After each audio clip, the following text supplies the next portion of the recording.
आम्ही घर फोडत नाही, आम्ही पक्ष फोडत नाही, पण संधी जेव्हा मिळते कोणी आमच्या सोबत येतं तर ते आम्ही सोडत नाही, त्यांना सोबत घेतो.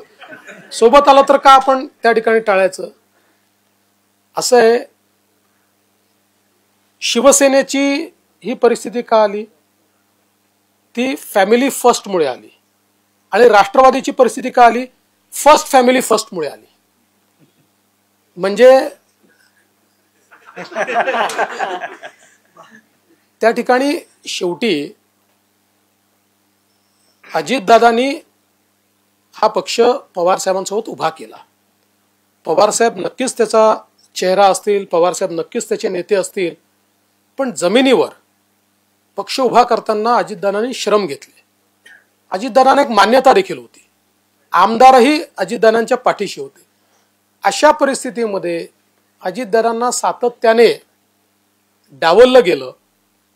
आणि म्हणजे यांनी जो प्रश्न विचारला त्याचं थोडं उत्तर याच्यात येत आहे की प्रत्येक वेळी त्यांना समोर करायचं आणि नंतर तोंड घाशी पाडायचं आणि त्यांना विलन करायचं.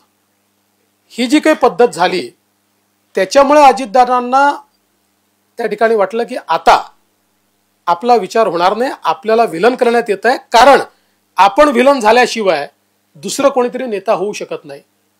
शेवटी अस्तित्वाचा विचार जेव्हा माणसाला करावा लागतो आणि अस्तित्वाची लढाई असते त्यावेळी निर्णय घ्यावे लागतात. घेतला त्यांनी निर्णय. राज ठाकरे म्हटले की काँग्रेसला मतदान करा यासाठी फतवे काढले जात आहेत. भाजपला पण असंच वाटतं का पुण्याच्या बाबतीत किंवा इतर महाराष्ट्रात? काढलेच आहेत ना. वाटतं म्हणजे काय? तुमच्यापैकी काही लोकांनी व्हिडिओज दाखवले आहेत, माझ्या इकडे तुम्हाला पाहिजे असेल तर मी देतो. हे पहिल्यांदा महाराष्ट्रामध्ये असं घडतंय की चक्क मशिदीमध्ये टीव्हीचे मोठे मोठे स्क्रीन लावून आणि त्या ठिकाणी फतवा काढून लोकांना सांगून यांना मतदान करा अशा प्रकारचं घडतंय. हे मला वाटत नाही योग्य आहे, पण हे घडतंय. राज ठाकरे म्हणाले ते अगदी खरं आहे. गांधी विचारांनी इंग्रजांना घालवलं तर मोदी काय केलं? आज सगळ्याच्या भाषणामध्ये शरद पवार असं म्हणलेले आहेत. वाटतं का आता काय प्रभाव होईल? पण पवार साहेबांचा गांधी विचारांशी काय संबंध?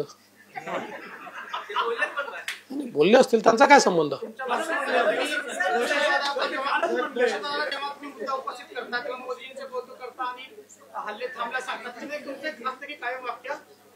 पाकिस्तानच्या बापाची हिंमत नाही की आपला हल्ला करायची, तर नेमका तो बाप कोण आहे?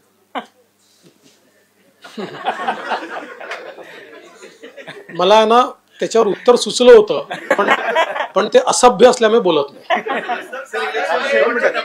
संभाजीनगरला राडा झालाय.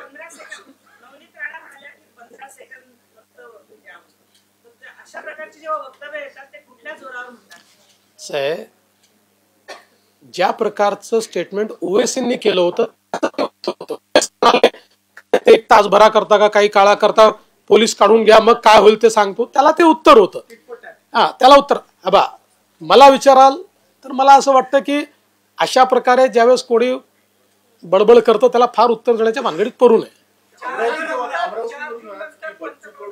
उमेदवार दिला होता लोकसभेचा, नवनीत विषय निघाला, त्याच्यामुळे ती सीट अमरावतीची भाजपची धोक्यात आहे असं अमरावतीकरांना वाटतं. आता 4 तारखेला समजेल धोक्यात आहे की नाही, पण मला वाटतं नवनीत राणा निवडून येतील.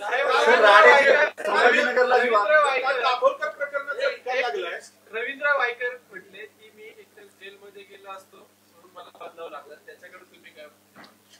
रवींद्र वायकर नेमकं असं का म्हणाले हे मला त्यांना विचारायचं आहे, पण माझी त्यांची अजून भेट झालेली नाही, कारण मी मुंबईला पोहोचलेलो नाही. मुंबईला पोहोचल्यानंतर मी त्यांना विचारेन.